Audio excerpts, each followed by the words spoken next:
ataupun beberapa macam platform teman-teman. Contoh kita hit enter aja kayak gini untuk ngecek Fufafa.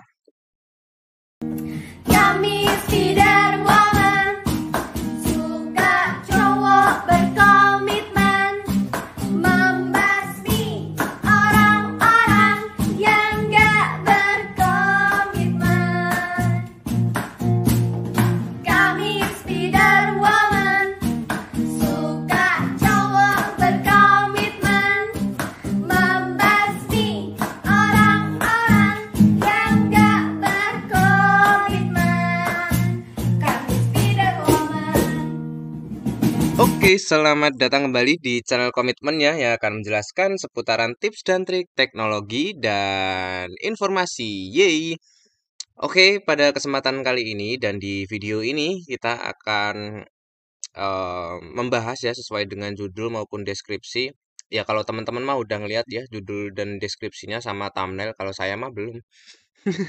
Lagi buat gitu ya. Nah, kita akan membahas tentang pentingnya awareness teman-teman, awareness di dalam rekam jejak digital kayak gitu ya teman-teman ya. Jadi sesuai dengan thumbnail kita itu sebenarnya terkait dengan Fufufafa ini ataupun akun sosial media Fufufafa ini hanya kita jadikan sebagai anggaplah keresahan ya teman-teman ya, keresahan yang kemudian dari keresahan ini kita runcingkan untuk menjadi sebuah kesimpulan yang mana kesimpulan ini adalah merupakan awareness bagi teman-teman supaya lebih berhati-hati dan lebih aware terkait dengan rekam jejak digital. Seperti itu ya teman-teman ya. Oke, dan ini disclaimer juga untuk teman-teman. Nah, nantinya kita akan sedikit untuk memberikan teknik OSINT maupun Open Source and Intelligence ya teman-teman ya di dalam Kali Linux yang kita gunakan. Seperti itu ya teman-teman ya untuk melakukan gather information ataupun pengumpulan informasi ya teman-teman ya. Kayak gitu teman-teman. Oke, eh kita tahu teman-teman sebagai masyarakat Indonesia yang mungkin aware dengan sekeliling maupun kondisi sekitar, pastinya teman-teman juga paham terkait dengan isu akun sosial media Fufafa ya teman-teman ya, yang mana ada di platform X ataupun Twitter yang nge-tweet ya terkait dengan SARA seperti itu teman-teman. Nah, kalau kita cek di YouTube kayak gitu ya, anggaplah kayak gitu. Nah, ini banyak banget source yang mana menyajikan isu terkait dengan akun Fufafa ini, teman-teman. Seperti itu ya. Nah, kemudian ini disclaimer juga bagi teman-teman bahwa kita tidak akan berfokus kepada akun dari Fufufafa ini. Namun ya balik lagi kita akan balik lagi ke dalam awareness-nya teman-teman terkait dengan rekam jejak digital. Seperti itu ya teman-teman ya, supaya teman-teman lebih aware kayak gitu ya. Anggaplah kita ngetik keyword kayak gini aja ya, Fufafa. Ini pasti udah banyak banget kayak gitu ya. Apa itu Fufafa yang trending di X? Kenapa dikaitkan dengan Gibran dan Prabowo Subianto? Bla bla bla. Kayak gitu. Nah, sebenarnya walaupun demikian, saya juga nggak terlalu yang gimana sih teman-teman menanggapi hal ini ya teman-teman ya. Nah, jadi diisukan ya akun Fufafa ya, malah Fafafa. Akun Fufafa ini milik dari calon wakil presiden terpilih yaitu Gibran Rakabuming seperti itu ya teman-teman ya. Kemudian di sini juga ada beberapa pakar yang memang mengatakan bahwa ini contoh ya ada 99,9% bla bla bla ini adalah wapres terpilih kayak gitu ya teman-teman ya. Kemudian ada dari sisi Kominfo juga yang mengatakan bahwa oh itu akunnya bukan milik Gibran Rakabuming loh kayak gitu ya. Nah, mungkin habis ini akan kita berikan sedikit cuplikan video agar di sini kita tidak berkelahi dengan isu maupun opini yang bertebaran ya teman-teman ya. Saya akan berikan cuplikan video di sini. Mas Heru, tanggapan Anda tentang akun Fufufafa dan munculnya atau mencuatnya kembali akun itu di media sosial X begitu. Tanggapan Anda seperti apa? Ya memang ini menarik ya, karena betapapun apa yang ditulis gitu ya, ini kan di 2014, 2018 ketika memang pergolakan politik Indonesia itu kan cukup tajam gitu ya. Jadi pada saat itu ya di satu sisi memang masyarakat kurang mendapatkan edukasi yang bagus gitu ya terkait dengan bagaimana menggunakan media sosial. Tapi di sisi lain juga konflik politik yang kemudian misalnya kita mengenal adanya cebong, kampret segala macam kan juga cukup tajam gitu ya. Dan memang kalau terkait dengan satu akun, kita harus membedahnya secara lebih jauh. Yang pertama itu di media sosial, kita mengenal anonymity atau anonymous gitu ya. Kemudian ada pseudonym, di mana memang laki-laki bisa jadi perempuan, perempuan jadi laki, anak. Nah, seperti itu ya teman-teman ya. Oke, lanjut. Nah, jadi kenapa sih saya memberikan materi terkait dengan awareness rekam jejak digital? Nah, supaya eh, apa namanya? Apapun yang kita lakukan di internet itu dapat meninggalkan jejak yang sulit dihapus sepenuhnya. Seperti itu ya teman-teman ya.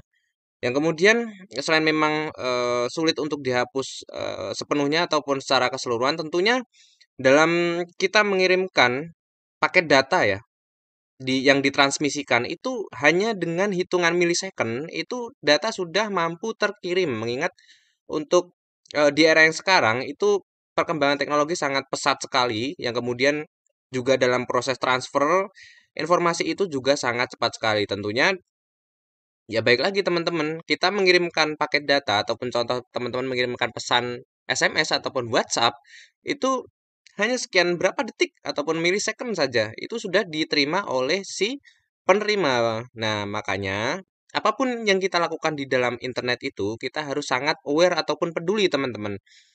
Ya terkait dengan ketikannya teman-teman. Seperti itu ya teman-teman ya. Intinya berkaitan yang ada di internet. Seperti itu ya teman-teman ya. Karena ya sangat sulit untuk dihapus. Seperti itu teman-teman. Oke, kita sedikit akan mengimplementasikan menggunakan OSINT ya teman-teman ya. Nah, untuk kasusnya akun dari Fufafa ini berarti tanpa dipungkiri si netizen ataupun masyarakat di Indonesia itu sudah mengimplementasikan terkait dengan OSINT teman-teman. Ya, OSINT itu Open Source and Intelligence. Jadi mereka melakukan information gathering ataupun pengumpulan informasi di dalam sumber-sumber terbuka, ya apapun itu teman-teman yang ada di dalam internet seperti itu teman-teman. Nah, terbukti bahwa netizen ini tuh menemukan account dari Fufafa itu di platform X ataupun Twitter ya teman-teman ya, seperti itu teman-teman. Kemudian kita akan mencoba untuk sedikit mengimplementasikannya teman-teman ya. Seperti ini. Contoh kita, nah contoh input username di sini ya. Input username kita inputin Fufu Fafa like this. Nah, dari sini ini merupakan sebuah tools yang mana kita bisa menemukan account sosial media ataupun dari seseorang di dalam sumber-sumber terbuka yang ada di dalam internet, teman-teman. Nah, makanya penting teman-teman kita untuk aware ya ataupun peduli tentang akun sosial media kita. Nah, jadi dengan tools ini memungkinkan kita untuk melakukan pengumpulan informasi account sosial media dari berbagai macam source ataupun beberapa macam platform, teman-teman. Contoh, kita hit enter aja kayak gini untuk ngecek Fufafa.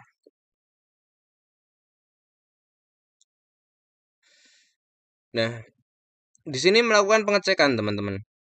Ya, terkait dengan teman-teman juga bisa membaca terkait dengan platform sosial media ya teman-teman ya. Ini yang sudah kita temui adalah dari Instagram, kemudian ada Facebook, ada Twitter, ada YouTube, ada Blogger, dan masih ada banyak lagi teman-teman. Nah, ini melakukan compile ataupun pemindaian di dalamnya seperti itu teman-teman. Nah, ini ketika kita copy, ini pastinya juga kita langsung mendapatkan account dari sosial media seperti itu teman-teman yang ingin kita cari teman-teman seperti itu ya. Maka itu sangat mudah sekali seperti itu ya teman-teman ya untuk kita bisa menemukan akun sosial media seseorang. Nah, contoh aja ya teman-teman mungkin punya gebetan ataupun pacar, mungkin teman-teman kepo ya sama gebetan ataupun pacarnya teman-teman, terus teman-teman itu kepo-kepo kira-kira pacar aku nih punya second account nggak sih kayak gitu. Nah, teman-teman coba deh cari ya gitu.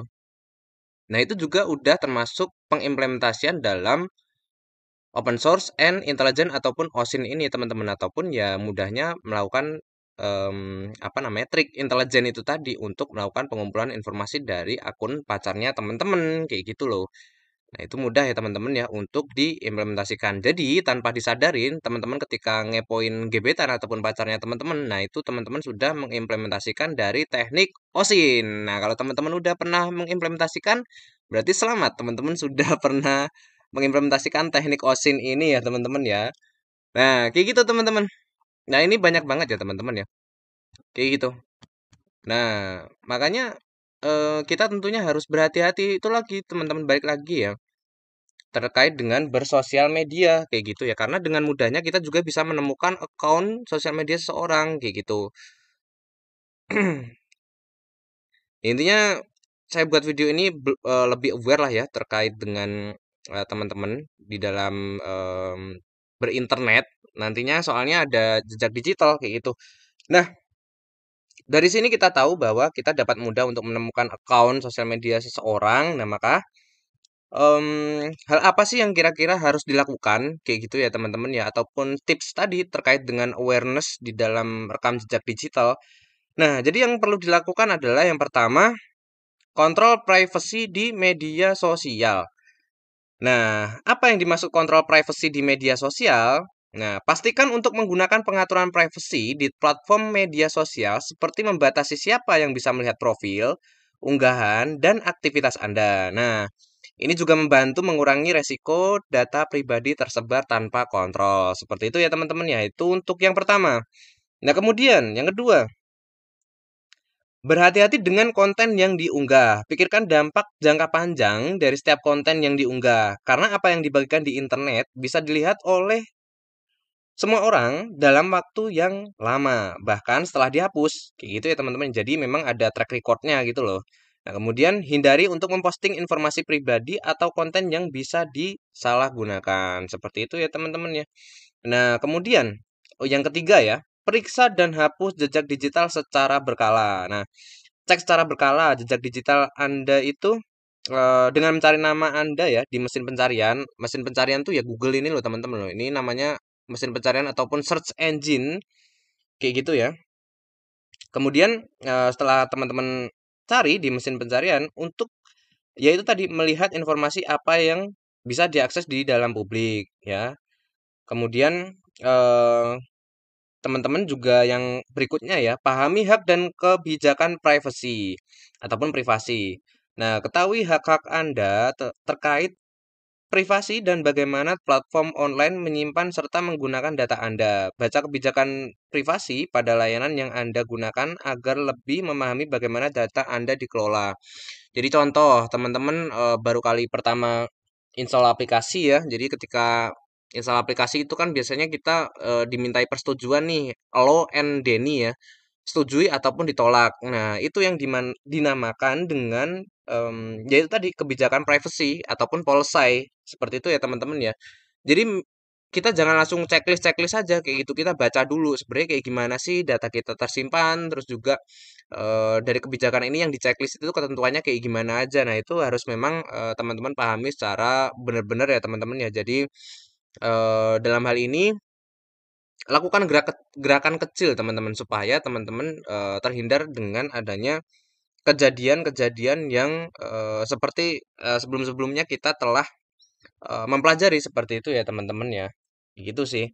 Nah, kemudian gunakan kata sandi yang kuat dan unik kayak gitu. Nah, pembuatan kata sandi yang unik itu seperti kombinasi huruf dan angka. Kemudian kalau huruf ya lowercase and uppercase ya, maksudnya kombinasi huruf besar dan huruf kecil, terus juga ada angka, kemudian ada karakter-karakter khusus teman-teman. Nah, hal ini dilakukan kenapa? Untuk meminimalisir account ataupun kata sandi kita itu nge-bridge ataupun kesebar di internet kayak gitu ya teman-teman ya.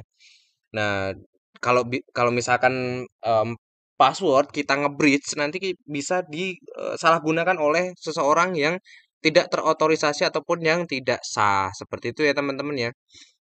Ya kayak gitu sih teman-teman. Nah, dari apa yang sudah kita praktekin ini tadi sebenarnya juga toolsnya ada banyak sekali teman-teman, termasuk ketika teman-teman mengakses di channel YouTube saya itu yang sebelum-sebelumnya saya juga sudah banyak sekali nge-share terkait dengan tools ataupun alat ya untuk ya gather information ya ataupun pengumpulan informasi itu tadi teman-teman.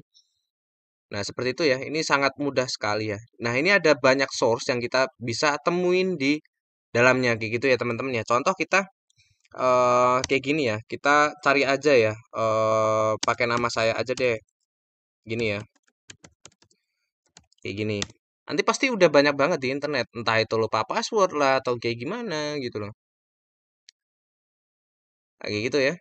Ada Instagram, ada Facebook. Nah, ini kalau Instagram ya, kita copy link kayak gini, kemudian kita hit enter di search engine kita ya, nanti pasti ketemu kayak gitu ya. Nah, ini. Nah, ini termasuk contoh dari rekam jejak digital tuh kayak gini. Nah, ini ya. Lagi jadi jamet kayak gini, motornya cecetan gitu, naik motor ninja kayak pas dulu masih muda, masih suka balap ya. Ada bawa keris juga. Nah, ini termasuk rekam digital, teman-teman. Jadi, nah seperti itu ya. Ini kocak aja gitu. Kalau misalkan ini ya, teman-teman ya. Kalau misalkan dikulik kayak gitu, nah, kayak gitu sih. Makanya itu penting sekali untuk kita bisa aware terkait dengan rekam jejak digital. Mengingat dalam waktu yang sangat singkat, ketika kita mengirimkan paket data, itu sudah langsung diterima oleh seseorang ataupun banyak orang. Nah, makanya ketika kita ingin nge-share, itu kita harus saring dulu, teman-teman. Sebelum kita share, kita saring dulu. Nah, kira-kira konten ataupun yang ingin kita upload ini kira-kira layak enggak sih? Kayak gitu loh. Orang kalau seseorang ngepost yang positif aja masih ada komenan yang negatif kok. Nah, apalagi yang mungkin negatif. Seperti itu ya teman-teman ya. Nah, makanya sebelum di-share kita saring dulu, kita filter dulu. Mana yang layak, mana yang tidak. Nah, seperti itu sih teman-teman. Mungkin itu tips dari saya teman-teman ya, agar rekam jejak digital kita selalu bagus di mata orang ataupun khalayak umum. Seperti itu ya teman-teman ya. Nah, mungkin kayak gitu aja. Jangan lupa untuk klik komen, like, dan subscribe di channel Komitmen agar channel Komitmen selalu bersemangat untuk membuat video yang bermanfaat tentunya untuk teman-teman ya. See you, sampai jumpa di video yang berikutnya. Yeay!